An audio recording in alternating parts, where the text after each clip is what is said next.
Remue ménage. Remue ménage.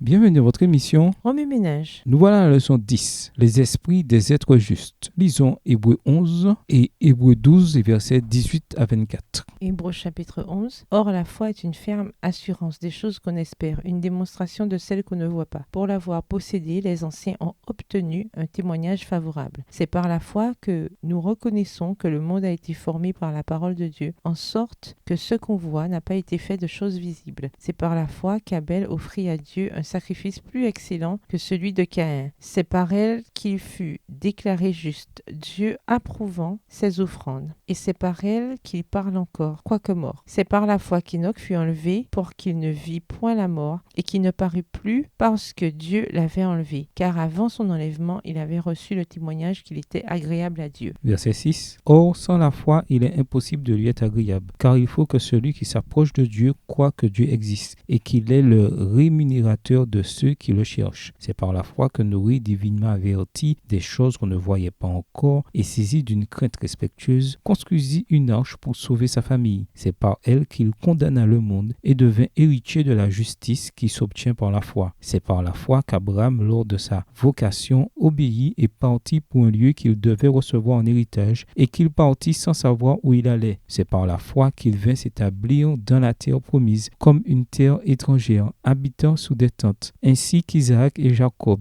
des co-héritiers de la même promesse, car il attendait la cité qui a de solides fondements, celle dont Dieu est l'architecte et le constructeur. Verset 11. C'est par la foi que Sarah elle-même, malgré son âge avancé, fut rendue capable d'avoir une postérité, parce qu'elle crut à la fidélité de celui qui avait fait la promesse. C'est pourquoi, d'un seul homme déjà usé de corps, naquit une postérité nombreuse comme les étoiles du ciel, comme le sable qui est sur le bord de la mer et qu'on ne peut compter. C'est dans la foi qu'ils sont tous morts sans avoir obtenu les choses promises, mais ils les ont vus et salués de loin, reconnaissant qu'ils étaient étrangers et voyageurs sur la terre. Ceux qui parlent ainsi montrent qu'ils cherchent une patrie. S'ils avaient eu en vue celle d'où ils étaient sortis, ils auraient eu le temps d'y retourner. Verset 16. Mais maintenant, ils en désirent une meilleure, c'est-à-dire une céleste. C'est pourquoi Dieu n'a pas honte d'être appelé leur Dieu, car il leur a préparé une cité. C'est par la foi qu'Abraham offrit Isaac lorsqu'il fut mis à l'épreuve et qu'il offrit son fils unique, lui qui avait reçu les promesses, et à qui il avait été dit, en Isaac sera nommé pour toi une postérité. Il pensait que Dieu est puissant, même pour ressusciter les morts. Aussi le recouvra-t-il par une sorte de résurrection. C'est par la foi qu'Isaac bénit Jacob et Ésaü en vue des choses à venir. Verset 21. C'est par la foi que Jacob, mourant, bénit chacun des fils de Joseph et qu'il adora, appuyé sur l'extrémité de son bâton. C'est par la foi que Joseph, mourant, fit mention de la sortie des fils d'Israël et qu'il donna des ordres au sujet de ses os. C'est par la foi que Moïse, à sa naissance, fut caché pendant 3 mois par ses parents, parce qu'ils virent que l'enfant était beau et qu'ils ne craignirent pas l'ordre du roi. C'est par la foi que Moïse, devenu grand, refusa d'être appelé fils de la fille de Pharaon, aimant mieux être maltraité avec le peuple de Dieu que d'avoir pour un temps la jouissance du péché. Verset 26. Regardons l'opprobre de Christ comme une richesse plus grande que les trésors de l'Égypte, car il avait les yeux fixés sur la rémunération. C'est par la foi qu'il quitta l'Égypte sans être effrayé de la colère du roi, car il se montra ferme comme voyant celui qui est invisible. C'est par la foi qu'il fit la Pâque et l'aspersion du sang, afin que l'exterminateur ne touchât pas au premier-né des Israélites. C'est par la foi qu'ils traversèrent la mer Rouge comme un lieu sec, tandis que les Égyptiens qui en firent la tentative furent engloutis. C'est par la foi que les murailles de Jéricho tombèrent, après qu'on eut fait le tour pendant 7 jours. Verset 31. C'est par la foi que Rahab, la prostituée, ne périt pas avec les rebelles, parce qu'elle avait reçu les espions avec bienveillance. Et que dirais-je encore? Car le temps me manquerait pour parler de Gédéon, de Barak, de Samson, de Jephthé, de David, de Samuel et des prophètes, qui par la foi vainquirent des royaumes, exercèrent la justice, obtinrent des promesses, fermèrent la gueule des lions, éteignirent la puissance du feu, échappèrent aux tranchants de l'épée, guérirent de leurs maladies, furent vaillants à la guerre, mirent en fuite des armées étrangères, des femmes recouvrèrent leur mort par la résurrection, d'autres furent livrés au tourment et n'acceptèrent point de délivrance afin d'obtenir une meilleure résurrection. Verset 36. D'autres subirent les moqueries et le fouet, les chaînes et la prison. Ils furent lapidés, sciés, torturés. Ils moururent tués par l'épée. Ils allèrent çà et là vêtus de peau de brebis et de peau de chèvre, dénués de tout, persécutés, maltraités, eux dont le monde n'était pas digne, errant dans les déserts et les montagnes, dans les cavernes et les antres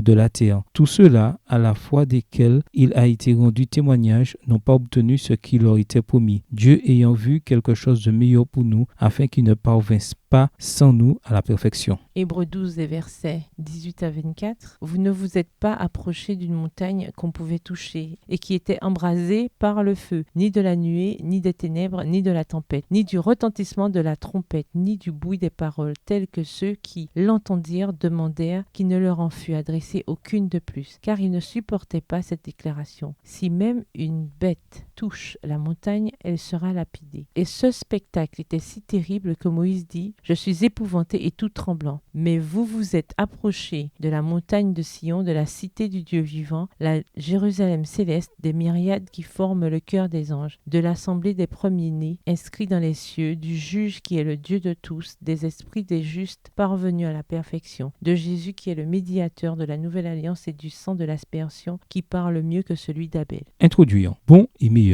Un passage de l'Épître aux Hébreux semble enseigner que les esprits des êtres justes sont allés au ciel à leur mort. Dans cette leçon, nous allons soumettre cette interprétation protestante standard de ce passage à un examen minutieux pour déterminer si elle est correcte. Voici le passage avec quelques notes explicatives de certains des verbes utilisés. Mais vous vous êtes approchés de la montagne de Sion et de la cité du Dieu vivant, la Jérusalem céleste avec des milliers d'anges. Vous vous êtes approchés d'une assemblée en fête, celle des fils premiers-nés de Dieu, dont les noms sont mieux, ont été, passé composé, voix passive, écrits dans les cieux. Vous vous êtes approchés de Dieu, le juge de tous les humains et des esprits des êtres justes, parvenus, mieux, qui sont parvenus, passé composé, voix active, à la perfection. Vous vous êtes approchés de Jésus, l'intermédiaire de l'alliance nouvelle et de son sang répandu, qui parle d'une manière plus favorable que celui d'Abel. Hébreux 12 et versets 22 à 24. Une étude attentive de l'Épître aux Hébreux révèle que l'écrivain traitait d'un problème spécifique. Les Juifs qui avaient embrassé le christianisme étaient sur le point de l'abandonner et de retourner à ce qu'ils considéraient comme les richesses du judaïsme. Avec nostalgie, ils se rappelaient qu'avant de devenir chrétiens, ils avaient la ville glorieuse de Jérusalem avec son temple resplendissant, le sacerdoce, les pères, les alliances et les promesses. Et maintenant, qu'avait-il? Rien d'autre que l'opposition et la persécution. L'auteur de l'Épître a tenté de persuader les Hébreux de persévérer. Si le système de l'Ancien Testament était bon, leur a-t-il fait remarquer celui du Nouveau Testament était meilleur. Sous le système des ombres, les individus étaient sauvés par la foi dans le Messie promis, tandis que sous le Nouveau, ils étaient sauvés par la foi dans le Messie qui était venu. Wami Ménage, lisez Hébreux 11 et Hébreux 12 et versets 18 à 24 à partir de la version biblique de votre choix. Écrivez Hébreux 12 et versets 18 à 24. Vous pouvez également réécrire le passage avec vos propres mots, tracer les grandes lignes du chapitre ou en faire une carte touristique. Au revoir Et à demain si Dieu veut.